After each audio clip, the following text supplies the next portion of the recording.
সাইডত 10 second কৰিলে 20 second হৈ গ'ল তাৰ পিছত উল্টা মানে আপুনি এটো কৰিব লাগিব ইয়াত কৰিলে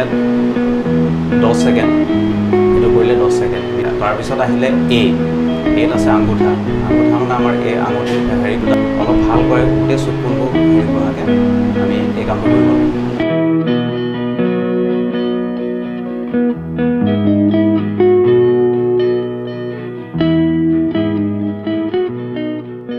নমস্কাৰ পুনৰ নতুন ভিডিঅ'লৈ আপোনাক সকলোকে স্বাগতম জনাইছো আৰু আজি মই আনিছো স্বাস্থ্য সম্পৰ্কীয় এটা বিশেষ ভিডিঅ' আপোনালোকলৈ আগবঢ়াবলৈ আহিছো মোৰ লগত এজন চিকিৎসক আছে তেওঁৰ পৰা মই জানিব বিচাৰিম যেহেতু এতিয়া বতৰ চেঞ্জ হৈছে ঠাণ্ডাৰ পৰা গৰম আহিছে কিছুদিনৰ পাছতে তীব্ৰ গৰম হ'ব আৰু এনে সময়ত আচলতে আমাৰ শিশুসকলে হওক বা বয়োজ্যেষ্ঠ লোকসকলে হওক বিভিন্ন ৰোগত আক্ৰান্ত হোৱা দেখিবলৈ পোৱা যায় এই সম্পৰ্কে কিছু কথা জানিব বিচাৰিম আচলতে আমি কেনেধৰণৰ সাৱধানতা অৱলম্বন কৰিব লাগে বা ধৰি লওক আমি কেনেধৰণে সচেতন হৈ থাকিব লাগে এই ৰোগসমূহৰ পৰা আমি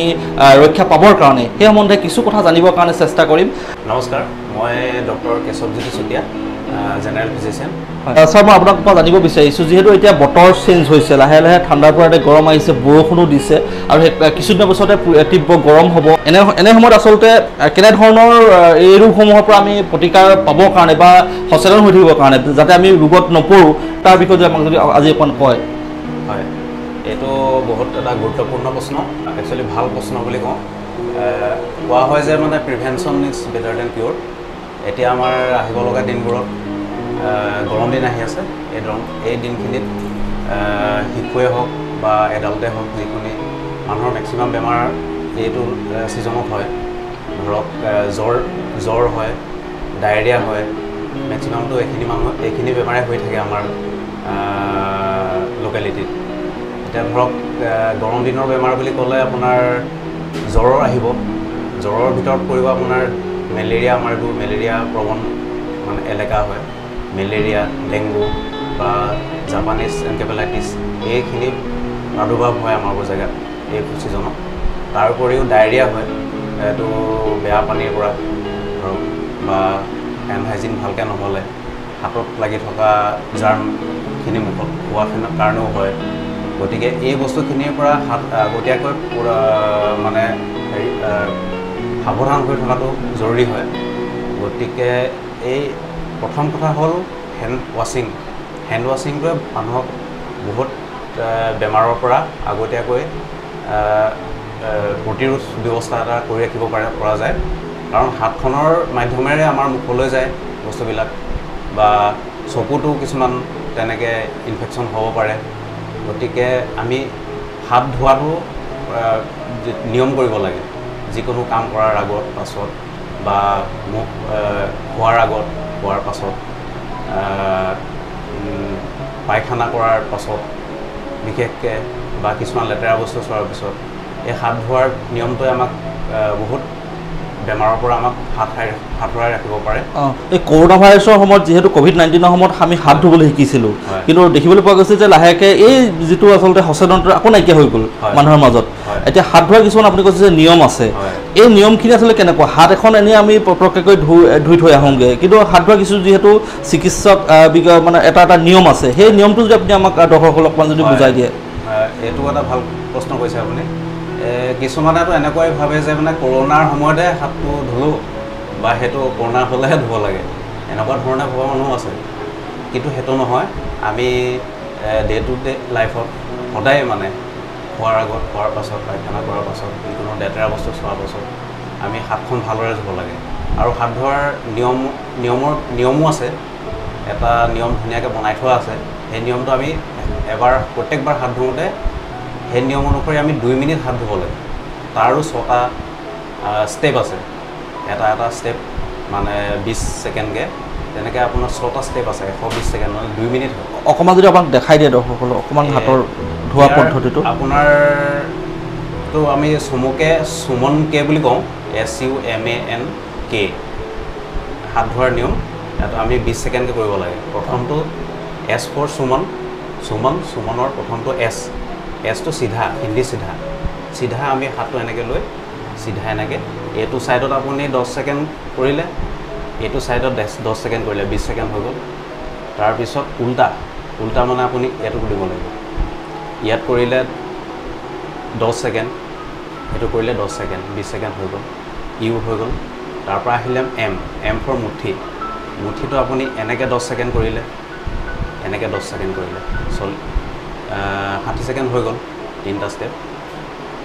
তাৰপিছত আহিলে এত আছে আঙুঠা মানে আমাৰ এই আঙুঠি হেৰি দুটা হয় থামকেইটা হয় ইয়াত কৰিলে 10 ছেকেণ্ড ইয়াত কৰিলে 10 ছেকেণ্ড আহি গ'ল আমাৰ 80 ছেকেণ্ড হৈ গ'ল তাৰপিছত আহিলে এন ফৰ নাখুনটো নখকেইটা আপুনি ইয়াত 10 ছেকেণ্ড কৰিলে এইটো 10 ছেকেণ্ড কৰিলে হৈ গ'ল আমাৰ 100 ছেকেণ্ড হৈ গ'ল তাৰ পৰা আহিলে কে ফৰ কালাই এইটো আমি এই জেগাটো আৰু এই জেগাটো ভালদৰে মোহাৰিব লাগে পানী দি এই গোটেইকেইটা সোপ এণ্ড ৱাটাৰ ৰেডি কৰিব লাগে প্ৰথমতে সোপ লৈ ল'ব লাগে তাৰ পৰা এইটো কৰি আপুনি মানে পানী দিব লাগে এইটো গোটেই প্ৰচিডিউৰটো আমাৰ 2 মিনিট লাগে আৰু পটককৈ মানে টেপটো খুলি পটককৈ ধুই দিলে এনেকুৱা নহয় মানে অলপ ভালকৈ গোটেই চুক কোনবোৰ হেৰি কৰাকৈ আমি এই কামটো কৰিব লাগে আৰু বিশেষকৈ বয়োজ্যেষ্ঠসকলে ধৰি লওক ডেটল চাবোন ব্যৱহাৰ কৰিব পাৰে বা বিভিন্ন চাবোন ব্যৱহাৰ কৰিব পাৰে শিশুসকলে কেনেকুৱা ধৰণৰ চাবোন ব্যৱহাৰ কৰাটো আচলতে চিকিৎসা বিজ্ঞানে কয় বা কৰিব লাগে এইবোৰ শিশু বুলি মানে বেলেগ একো নাই তেনেকৈ যিখিনি এডাল্টে লয় বা ডেটল চাবোন যিটো ক'লা আপুনি তেনেকুৱা যিকোনো চাবোন দি কৰিব পাৰে সোপ এণ্ড ৱাটাৰ হ'লে তাৰ বাহিৰে আমি পানীৰ ক্ষেত্ৰত সাৱধানতা অৱলম্বন কৰিব লাগে কাৰণ পানীৰ পৰা বহুত বেমাৰ হয় পানী আমি উতলাই গৰম কৰি খাব লাগে সেইটোতো আজিকালি বাৰু চব মেক্সিমাম মানুহে গম পাইছেই তথাপি ডাইৰেক্ট পুখুৰীৰ পৰা খোৱা মানুহ এতিয়াও আছে সেই নিয়মখিনি আমি পালন কৰিব লাগে ৰাতি এতিয়া আমাৰ মেলেৰিয়া আৰু ডেংগু প্ৰবণ এৰিয়া আমাৰ জেগা আৰু জাপানীজ এনকেফেলাইটিছো হয় মাজে মাজে আমাৰ কেছ ওলাই থাকে আমাৰ ডিষ্ট্ৰিক্টত গতিকে সেইটো কাৰণে আমি মহৰ পৰা হয় আমি যিহেতু জানোৱেই গতিকে ৰাতি শোৱাৰ টাইমত আঁঠুৱা ব্যৱহাৰ কৰিব লাগে আৰু স্বাস্থ্য বিভাগে আজিকালি মেডিকেটেড আঁঠুৱাও দিয়ে ঘৰৰ আঁঠুৱাখিনি মেডিকেটেড কৰি ল'ব পৰা যায় ডেংগুৰ লক্ষণটো প্ৰথমতে কেনেকুৱা ধৰণৰ বা জাপানীজ এনকেফেলাইটিছ ডেংগুৰ লক্ষণ প্ৰথম জ্বৰে হয় জ্বৰৰ লগতে প্ৰচণ্ড বিষ থাকে গাঁঠিবিলাকত বিষ থাকে চকুৰ ৰঙা পৰে আৰু জ্বৰটো অলপ বেছি হয় মানে সাধাৰণ জ্বৰবিলাকতকৈ অলপ মানে উষ্ণতাটো বেছি থাকে দেহৰ উষ্ণতাটো আৰু এনকেফেলাইটিছ জাপানীজ এনকেফেলাইটিছৰ ক্ষেত্ৰতো আপোনাৰ মূৰৰ বিষ প্ৰচণ্ড জ্বৰ বমি আৰু কনফিউজন মানে আপোনাৰ কথা বতৰা আগত পতাৰ নিচিনা নাপাতিব কথা বতৰাখিনি অলপ পাহৰি যায় বা যিটো উল্টা পুল্টা কথা কোৱা বুলি কয় আমাৰ মানুহে আগত কোৱাৰ নিচিনা নহয় বেলেগ হৈ যায় কথাৰ ধংবিলাক আৰু বমি হ'ব প্ৰচণ্ড মূৰ বিষ হ'ব সেইখিনি নিশ্চয়কৈ ধন্যবাদ জনাইছোঁ মই ছাৰলৈ ধন্যবাদ জনাইছোঁ আৰু আমি আপোনালোকক আচলতে যিখিনি প্ৰাথমিক যিখিনি লক্ষণ বেমাৰৰ লক্ষণ বা কেনেধৰণে সাৱধানতা হ'ব লাগে আৰু হাত ধোৱাৰ বিষয়ে কৈছে 2 মিনিট আমি হাতখন ধুব লাগে আমি এই ক্ষেত্ৰত কিন্তু আমাৰ বেছিভাগ লোকেই সচেতন নহয় হাতখন জাষ্ট আমি টেপলৈ গ'লোঁ হাতখন চাবোন সানিলোঁ ধুলোঁ আহিলোঁ আৰু তেনেকৈ কৰাৰ ফলত আমি আচলতে সেই ৰোগৰ পৰা হাতত থকা বীজাণুৰ পৰা আমি কিন্তু মুক্ত নহওঁ চিকিৎসকে দেখুৱাইছে কেনেধৰণে হাত ধুব লাগে এই যদি আপুনি ফলটো যদি কৰে তেতিয়াহ'লে হয়তো আপুনি বহুত বেমাৰৰ পৰা আপুনি বাচি থাকিব পাৰিব যিহেতু আমি স্বাস্থ্য সম্পৰ্কীয় কথা কিছুমান পাতিলোঁ বৰ্তমান ছাৰ এটা নতুন জেগাত আমাৰ বিশেষকৈ যি জাজি হাঁহ চৰা আমাৰ এই যি টিয়ক অঞ্চলৰ আমি নতুনকৈ তেওঁ এটা জেগাত বহিছে এটা স্থানত বহিছে আপুনি যদি আমাক কৈ দিয়ে আপুনি আপোনাক ক'ত এতিয়া উপলব্ধ আপুনি ক'ত চাব পাৰিব ৰোগীসকল অকণমান যদি আপোনাৰ এই জেগাটোৰ বিষয়ে কৈ দিয়ে চেম্বাৰটোৰ বিষয়ে কৈ দিয়ে হয় হয় এই চেম্বাৰটো হাঁহচৰাত চাৰিআলিত আছে বৈদ্যনাথ ফাৰ্মাচী এটা লেবৰেটৰী সুবিধাও আছে হয় নিশ্চয়কৈ ছাৰ আপোনাৰ আজিৰ পৰাই তেওঁ ইয়াত চেম্বাৰত বহিছে বৈদ্যনাথ কি বুলি ক'লে বৈদ্যনাথ ফাৰ্মাচী তেওঁ বহিছে মই স্ক্ৰীণত দেখুৱাই আছোঁ এইখন একদম হাইৱে কাষতে যিকোনো ৰোগৰ কাৰণে আহিব পাৰে মহিলাসকলৰ কাৰণে হওক বা বিভিন্ন ৰোগৰ আপুনি উপশম পাবৰ কাৰণে এওঁলোকৰ ইয়ালৈ আহিব পাৰে খুব ধুনীয়াকৈ তেওঁলোকে চাব আৰু যিহেতু আজি এই চেম্বাৰটো এই এখন ফাৰ্মাচী ইয়াত মুকলি কৰা হৈছে মই সেই স্বত্বাধিকাৰীৰ লগতো কথা পাতিম গোটেই পৰিৱেশটো মই আপোনালোকক দেখুৱাম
আৰু যিহেতু মই কৈছোঁৱেই যে যি বৈদ্যনাথ ফাৰ্মাচী আজি নতুনকৈ এখন শুভাৰম্ভণি হৈছে ডক্টৰ কেইবাগৰাকীও চিকিৎসক বিশেষজ্ঞ চিকিৎসক ইয়াত আপুনি পাব লগতে দেখিছে সম্পূৰ্ণ ধুনীয়াকৈ সজাই পৰাই এই ফাৰ্মাচীখন তুলিছে বিভিন্ন ঔষধ ইতিমধ্যে ইয়াত মজুত হৈছে মই ইয়াৰ যি ফাৰ্মাচীখনৰ স্বত্বাধিকাৰীৰ লগত কথা পাতিম তেওঁলোকৰ যিহেতু তেওঁলোক আছে মই ৰাইজৰ সুবিধাৰ্থে আচলতে এই কথাখিনি অৱগত কৰিব বিচাৰিম কি ধৰণৰ আচলতে ইয়াত সুবিধা পাব কেনেকুৱা ধৰণৰ চিকিৎসকক লগ পাব আমি জানিবৰ কাৰণে চেষ্টা কৰিম মই বাইদেউ আছে অনিতা বাইদেউ আছে অলপ ওচৰলৈ আহক সুবিধা হ'ব আপোনালোকৰ ইয়াত এতিয়া নতুনকৈ আজি ফাৰ্মাচীখন আৰম্ভ কৰিছে এতিয়া ইয়াত কেনেকুৱা ধৰণৰ কোন চিকিৎসকক মানে এগৰাকী ৰোগীয়ে ইয়াত মানে পাব বা উপলব্ধ হ'ব তাৰপিছত আৰু গাইনী ডাক্তৰ বহিব গাইনী ডক্টৰ বহিব জেগাটো এইডোখৰ কোনডোখৰত আছে এতিয়া আপোনাৰ একদম হাঁহচৰা চাৰিআলিতে আছে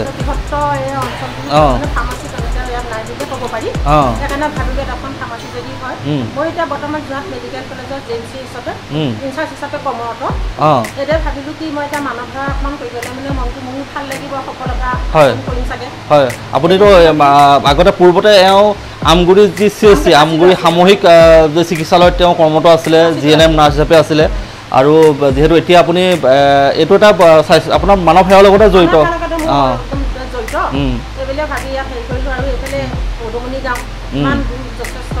এইফালে বহুত গাঁও আছে খনামুখ ভগামুখ অলপমান কষ্ট হয় জনসাধাৰণৰ কাৰণে এই ভাবিলো ইয়াতে যদি মই এটা সেৱা আগবাঢ়িব পাৰোঁ জনসাধাৰণৰ অলপমান স্বাস্থ্য উপকৃত হ'ব বুলি ভাবি কিনে আগবাঢ়ি গৈছোঁ আপোনালোকৰ সহায় সহযোগ সদায় থাকিব ইয়াত পিছৰ পৰ্যায়ত আপোনালোকৰ লেবৰেটৰীৰ কথাও চিন্তা কৰিছে ন পিছৰ পৰ্যায়ত আৰু এইখন অকণমান হেৰি কৰাৰ পিছত আকৌ লেবৰেটৰীৰ কথাও চিন্তা কৰিছোঁ ভগৱানে কিবা কৰিলে হয় নিশ্চয়কৈ মই অৱগত কৰিব বিচাৰিছোঁ যিসকল ভগামুখ খনামুখৰে হওক বা আমাৰ চেলেংহাট পদুমণিয়ে হওক যিসকল ওচৰ পাজৰ লোক বা জাজি অঞ্চলৰ লোকসকলে ইয়াত সুন্দৰকৈ আহিব পাৰিব আপোনালোকে হাঁহচৰা একদম চাৰিআলিতে আপোনাৰ এই ফাৰ্মাচীখন তেওঁলোকে খুলিছে বৈদ্যনাথ যিখন ফাৰ্মাচী আৰু তাত মেডিচিন বিভাগৰ চিকিৎসক থাকিব গাইনী বিভাগৰ চিকিৎসক থাকিব তাৰ লগতে আপোনাৰ প্ৰয়োজনীয় যিখিনি লেবৰেটৰী যিখিনি পৰীক্ষা সেইখিনিও আপোনালোকে কৰিব পাৰিব এতিয়া বৰ্তমান লেবৰেটৰীটো খোলা নাই কিন্তু পৰৱৰ্তী পৰ্যায়ত তেওঁলোকে সেইটো পৰিকল্পনা লৈছে সেইখিনিও হ'ব আৰু ইয়াত আপোনাৰ বিভিন্ন ৰকমৰ যিখিনি প্ৰয়োজনীয় দৰৱ বা যিখিনি ঔষধ সেইখিনিও উপলব্ধ হ'ব দেখিছে তেওঁলোকে লাহে লাহে যোগাৰ কৰিছে দৰৱ আনিবৰ কাৰণে বা প্ৰয়োজনীয় যিখিনি ঔষধ মজুত ৰাখিবৰ কাৰণে চেষ্টা কৰিছে আৰু এয়া আমাৰ দাদা আছে কি ক'ব দাদা নমস্কাৰ হয় এই হাঁহচৰা বৃহৎ অঞ্চলটাৰ কাৰণে ইয়াত এখন বৈদ্যনাথ মেডিকেল ফাৰ্মাচী খোলা হৈছে যাতে এই ফাৰ্মাচীখনৰ দ্বাৰাই এই বৃহৎ অঞ্চলৰ জনসাধাৰণে উপকৃত হয় তাৰ কাৰণে সেৱা আগবঢ়াবৰ কাৰণে আগবাঢ়িছে ধন্যবাদ জনাইছোঁ আৰু এনেদৰে আচলতে প্ৰকৃত এটা মন থাকিব লাগিব মানৱ সেৱাৰ এটা মন থাকিব লাগিব তেতিয়াহে এনেকুৱা ধৰণৰ কাম কৰিবলৈ মানে আগবাঢ়ি আহিব পাৰে আচলতে সক্ষম হয় আৰু তেওঁলোকেও আহিছে মানৱ সেৱা কৰিবলৈ আহিছে ৰাইজৰ সুবিধাৰ্থে এইখিনি কাম তেওঁলোকে খুব আন্তৰিকতাৰে তেওঁলোকে গ্ৰহণ কৰিছে ভাইটি আছে কি ক'বা হয় তাকে আজিৰ পৰা আমাৰ বৈদ্যনাথ মেডিকেল অপেনিং কৰিছোঁ হয় জনসাধাৰণৰ সেৱা উঠাই সকলো সুবিধা হয় কেনেকুৱা লাগিছে ভাল লাগিছে এটা চিকিৎসক কোন কোন বহিব ইয়াত ইয়াত আপোনাৰ গাইনী এজন থাকিব হয় মেডিচিনৰ লেবৰেটৰী বহিব লেবৰেটৰী থাকিব পিছত আৰু সকলোবিলাক কাৰণ কেলৈ যিহেতু অঞ্চলটো বহুত ডাঙৰ আৰু ইয়াত দূৰত যাবলগীয়া এটা বেমাৰ দেখাবৰ কাৰণে তো ভাবিলোঁ কি যদি এইটো জেগাটো যদি এনে কৰিব পাৰোঁ ৰাইজৰ সুবিধা হ'ব আৰু সেইটোকে ইয়াত সকলোৱে আশীৰ্বাদ লাগিব নিশ্চয়কৈ আপোনালোক আহিব বৈদ্যনাথ যি ফাৰ্মাচীলৈ আপোনালোক আহিব যিকোনো ঔষধ কিনিবলৈ হয় বা কিয় কৰিবৰ কাৰণে আপোনালোকৰ কাৰণে নিৰ্ভৰযোগ্য এখন প্ৰতিষ্ঠান হ'ব ভণ্টি আছে কি ক'বা সকলো আহিব আপোনালোক আৰু আহিলে ভাল লাগিব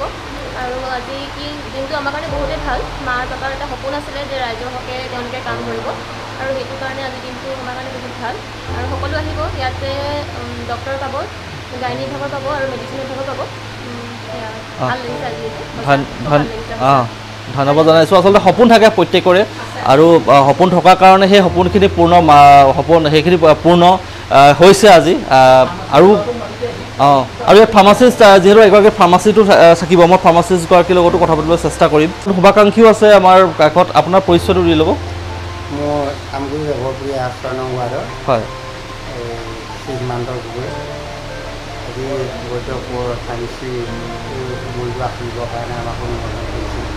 আৰু ভৱিষ্যত কামনা কৰি আমি বিভিন্ন ক্ষেত্ৰত সেৱা নিবেদন জনাইছোঁ আৰু ওচৰ চুবুৰীয়া অঞ্চলৰ যিমানখিনি ৰাইজ আছে যাতে ইয়াতে উপকৃত হ'ব বুলি আমাৰ ফালৰ পৰা আশাবাদী যাতে ভগৱন্তৰ কৃপা কৰে নিশ্চয়কৈ ভগৱন্তই কৃপা কৰক আৰু ভালদৰে যাতে মানৱ সেৱা কৰিব পাৰে যাতে ৰোগীসকলে ইয়াত আহি নিজৰ যি ৰোগৰ পৰা উপশম লাভ কৰে আমিও তাকে কামনা কৰিছোঁ আমাৰ ফাৰ্মাচিষ্ট এগৰাকী থাকিব যিহেতু ফাৰ্মাচী এখনৰ মূল যি চালিকা শক্তি এগৰাকী ফাৰ্মাচী থাকে আৰু আপুনি ফাৰ্মাচী হিচাপে থাকিব ইয়াত হয় আপোনাৰ পৰিচয়টো অজন্ত বৰা আপোনাৰ ঘৰ ভগামুখ কেনেকুৱা ধৰণৰ কি ঔষধ পাব আপোনাৰ পৰা অকণমান জানিব বিচাৰিছোঁ হয়